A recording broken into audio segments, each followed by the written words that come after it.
नमस्कार। नमस्कार आदरणीय मित्रों, मैं doctor Rajkumar Soni health by acupressure channel में मैं आपका हार्दिक स्वागत करता हूं। आपसे अनुरोध है, स्वास्थ्य उपयोगी इन वीडियोस को ज़्यादा शेयर करें, चैनल को सब्सक्राइब करें और उन लोगों तक इन वीडियोस को पहुंचाएं जो कि बिना दवा के अपने सेहत को सही रखना चाहते हैं। सुजोग रंग चिकित्सा प्रशिक्षण की श्रृंखला में आज हम जानकारी लेते हैं एक आध्यात्मिक चिकित्सा प्रणाली से, जिसको कि रेकी कहा जाता है। रेकी कहा जाता है, ये जापानी विधा है। जापानी विधा है जो तन मन के कल्याण स्वरूप इसका इस्तेमाल किया जाता है। ये भी एक वैकल्पिक चिकित्सा प्रणाली है। दावा तो इसमें किया जाता है कि ये जो है आपके कैंसर जैसी भीषण जो रोग है उनको भी ठीक कर सकती है। काफ़ी समय पहले मैंने एक पुस्तक पढ़ी थी इसकी, अभी मेरे पास वो उपलब्ध नहीं है, रेकी द स्पर्श चिकित्सा। और उसमें इसका बताया था कि जिस महिला ने इसका प्रचार प्रसार शुरू किया, इसको हम हिंदी में प्राण चिकित्सा कह सकते हैं। तो बहुत आप बीमार रहती थी और बीमार रहने में फिर उसका इलाज किसी उसके आध्यात्मिक गुरु ने किया, एक महापुरुष ने किया, उसको समझ सकते हैं। और धीरे धीरे उसकी बरसों पुरानी बीमारियां ख़त्म होती गई, ऐसा उसका अनुभव उसमें किताब में लिखा हुआ था और वो स्वस्थ हो गई इस तरह से। तो रेकी आम लोगों की चिकित्सा पद्धति नहीं है, पहले तो ये बता दूं। जो हम सीख रहे हैं सुजोग रंग चिकित्सा तक हम जाएंगे।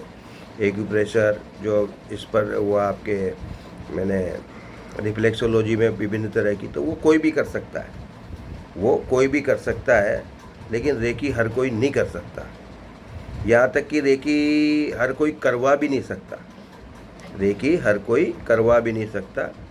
जापानी चिकित्सा पद्धति कह सकते हैं उसको, सहायक चिकित्सा पद्धति है। अधिकांशतः ये मानसिक स्वास्थ्य को सही रखने के लिए, तनाव को कम करने के लिए, निद्रा की समस्या किसी को अनिद्रा की, इस तरह से भावनाओं के नियंत्रण के लिए, कोई डिप्रेशन में हो उसको दूर करने के लिए, इस तरह से ये इस्तेमाल की जाती है। फर्स्ट डिग्री, सेकंड डिग्री और थर्ड डिग्री, 3 डिग्रियाँ इसकी होती है। डिग्री से मतलब लेवल माने, है ना। तो प्रथम चरण की जो फर्स्ट डिग्री जिसको कहते हैं, फर्स्ट लेवल की जो डिग्री होती है, एक तो इसमें जो इसका चिकित्सक होता है रेकी हीलर होता है। हीलर कहते हैं उसको, हील करने वाला, रेकी चिकित्सक हील करने वाला, सुधार करने वाला, है ना, उपचार करने वाला, उपचारक। तो उसको वो क्या करता है कि प्रकृति से ऊर्जा ग्रहण करता है। प्रकृति से ऊर्जा ग्रहण करता है, वो एक तपस्या टाइप समझ लो। दिन में एक बार वो तपस्या जैसी करता है और प्राण ऊर्जा ग्रहण करता है दूसरों को देने के लिए। उसके शरीर के जीवन के लिए तो ठीक है, वो स्वस्थ है, सब है।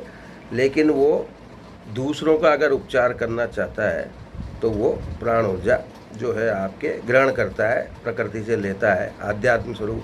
कुछ इसके चिन्ह वगैरह होते हैं, कुछ मंत्र होते हैं, सारे की जानकारी मुझे नहीं है।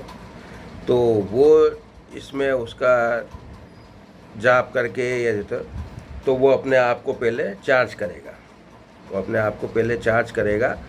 और फिर जिस व्यक्ति को उपचार देना है, जिस हिस्से पर उपचार देना है अंग के, पहले तो वो हिस्सा जो है, जिस हिस्से पर उपचार देना है, वो कपड़ा रहित होना चाहिए, वो जगह खुला होना चाहिए। वो मस्तिष्क का मामला बिल्कुल सिंपल है। चेहरा मस्तिष्क पे देना है तो मस्तिष्क तो अधिकतर खुला रहता है, इसका कोई दिक्कत नहीं है, पुरुष का हो स्त्री का हो। तो ये जैसे इस तरह से रेकी दी।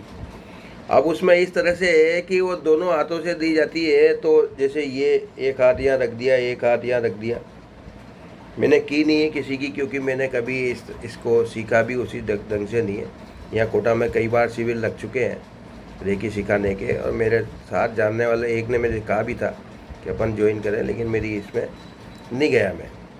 तो जैसे वो इस तरह से उस अंग विशेष को दाएं बाएं से, ऊपर नीचे से, ये इस तरह से आगे पीछे से ऐसे करके रेकी दी जाती है। एक तरफ से ऊर्जा दी जा रही है, दूसरी तरफ से निकली जा रही है। ये पर मैंने इसमें फील किया, मैंने करवाई है ये चिकित्सा, मैंने ये चिकित्सा करवाई है।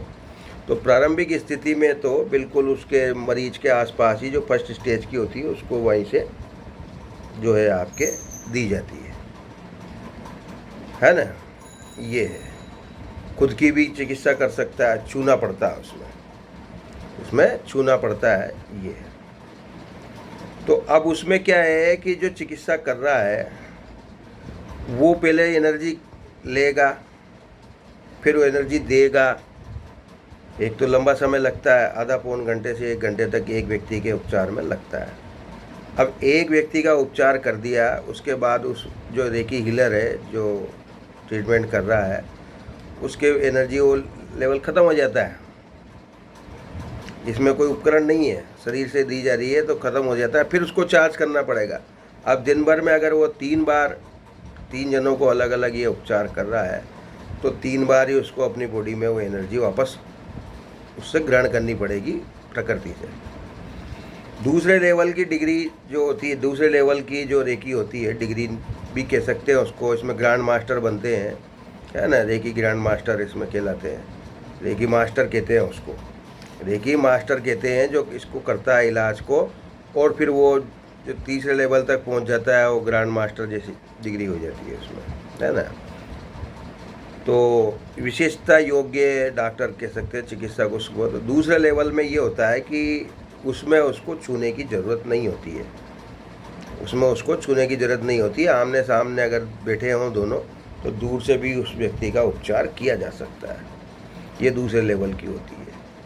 और तीसरे लेवल की रेकी जो हो जाती है, जहाँ जैसे इसको मास्टर्स मान लो उसको, तो वो उसमें इस तरह की होती है कि वो फ़ोन पर बात करते करते भी सामने वाले को रेकी दे सकता है। जैसे मैं आपको इस मोबाइल में दिख रहा हूँ, वीडियो में दिखूँगा, तो मैं आपको सामने देख के भी वीडियो कॉल पे भी रेकी दे सकता हूँ और उसका उपचार कर सकते हैं। इस तरह 3 लेवल के। लेकिन इसकी व्यवहारिक परेशानियाँ क्या कि तपस्या जैसी है। दूसरा, उस व्यक्ति को जो रेकी मास्टर है, रेकी से इलाज करना चाहता है दूसरों का, बड़ा सात्विक जीवन जीना पड़ता है। सत्य, उसमें कुछ नियम है, सत्यकार, है ना। झूठ नहीं बोलो। अब सबसे झूठ बोलना जो ये एक ऐसी आज के जीवन में सार्वत्रिक सत्य हो गया, झूठ ही सार्वत्रिक सत्य है। तो सफ़ेद झूठ तो दुनिया बोल रही है आज के समय, सफ़ेद झूठ दुनिया बोल रही है, झूठ सफ़ेद झूठ, है ना। समंग झूठ, 3 तरह के झूठ हमने पढ़े थे इकोनॉमिक्स में। तो सफ़ेद झूठ में मतलब साफ मुकर जाना हो नहीं। अब बहुत मोबाइल पे तो बहुत बोलने में आता है, मैं यहाँ नहीं था, कहीं और था, फ़ोन है तो मोबाइल का मतलब ही यही है, तो उस जगह नहीं हो दिखा दें। तो झूठ न बोलना ये एक बहुत बड़ा वो है कि ये तो बड़ा मतलब वो साधु लेवल के लोग ही इसको कर सकते हैं। अधिकतर जो बौद्ध साधु थे, बौद्ध भिक्षु जिनको के, वो लोग ही इसको ज़्यादा काम में ले पाए। जापान से चली तो जापान में बौद्ध धर्म है, तो उस हिसाब से और वही लोग कर पाए। तो 3 तरह की जो उसमें क्या है, फर्स्ट लेवल खुद से छू के इलाज करना, सेकंड लेवल कमरे में उपस्थित व्यक्ति का इलाज करना, और थर्ड लेवल जो है दूर वाले का भी इलाज करना। काफ़ी सफल भी होती है, लेकिन जो करने वाला है उसको बड़ा संयम रखना पड़ता है। दूसरा, बार बार ऊर्जा ग्रहण करनी पड़ती है। आप बिना तैयारी के रेकी नहीं दे सकते। अगर आपने किसी को रेकी दे दी, कोई इमरजेंसी बीमार आया और आपने उस दिन के लिए ऊर्जा ग्रहण नहीं की थी और दे दी, तो आपकी ऊर्जा कम हो जाएगी। तो ये थोड़ा सा इसमें समस्या हो जाती है कि जो रेकी करने वाला है वही बीमार पड़ जाता है, बाद में वही बीमार पड़ जाता है। बहुत ज़्यादा ऊंचे लेवल के लोगों की चिकित्सा है, सीखे हैं कोई वो लोग, पर भारत में बहुत कम लोग करते हैं, भारत में बहुत कम लोग करते हैं। और इसमें लगने वाला समय, दूसरा जिस स्थान की चिकित्सा करनी है वो कपड़ा रहित होना चाहिए। अब महिलाओं की जैसे मान लो गर्भाशय में गांठ है, तो ऑपरेशन करने वाले डॉक्टर के सामने तो कपड़े उतरते ही हैं, वो तो डॉक्टर का मतलब ही यही होता है, डॉक्टर से कोई चीज़ छुपती नहीं है। तो वो, लेकिन अब इसमें फिर वो हाथ रख के अगर इलाज कर रहे हैं इतनी देर तक, वो उसमें ऊर्जा दे रहे हैं, वो जो सिस्टम है, तो ये कुछ चीज़ों मामलों में ये व्यवहारिक नहीं पड़ती है। इसके लिए जब मैंने ये किताब पढ़ी करी, मेरे गुरुजी से मैंने सलाह ली थी, हमारे सर जो थे गहलोत साहब, तो उन्होंने मुझे एक चीज़ बताई थी कि आप रेकी का फर्स्ट डिग्री भले ही कर लो, तो आप एक काम करो कि आपके जो उपकरण हैं एक्यूप्रेशर के, उन सब उपकरणों को रेकी दे दो आप, तो वो आध्यात्म की ऊर्जा जो है वो उन उपकरणों से जब उपचार करोगे तो वो ज़्यादा बढ़िया रहेगी। पर मैं उसको प्रैक्टिस में नहीं ला पाया, बड़ी तपस्या जैसी चीज़ है। तो ये भी एक तरह की चिकित्सा पद्धति है वैकल्पिक, लेकिन ये बहुत कम व्यवहार में है। आशा है ये जानकारी आपको उपयोगी साबित होगी। धन्यवाद। अगले वीडियो में फिर हम आगे बढ़ते हैं और फिर संक्षिप्त से चलते हुए मूल मुद्दे पे आएंगे। अभी 15-16 वीडियो इस सीरीज में हो गए हैं, लेकिन सबकी जानकारी इसलिए दी जा रही है तरह तरह की चीज़ों में कि जो भी इसको सीखे देखे, तो एक से जब आप देखना शुरू करेंगे तो आपको ऐसा लगेगा नहीं कि कुछ छूट रहा है, ऐसा लगेगा नहीं, लगना भी नहीं चाहिए। सोशल मीडिया पे, यूट्यूब चैनल पे हमेशा पड़ी रहेंगे ये वीडियोस, तो कभी भी आप उसका इस्तेमाल कर सकते हैं, देख सकते हैं। धन्यवाद।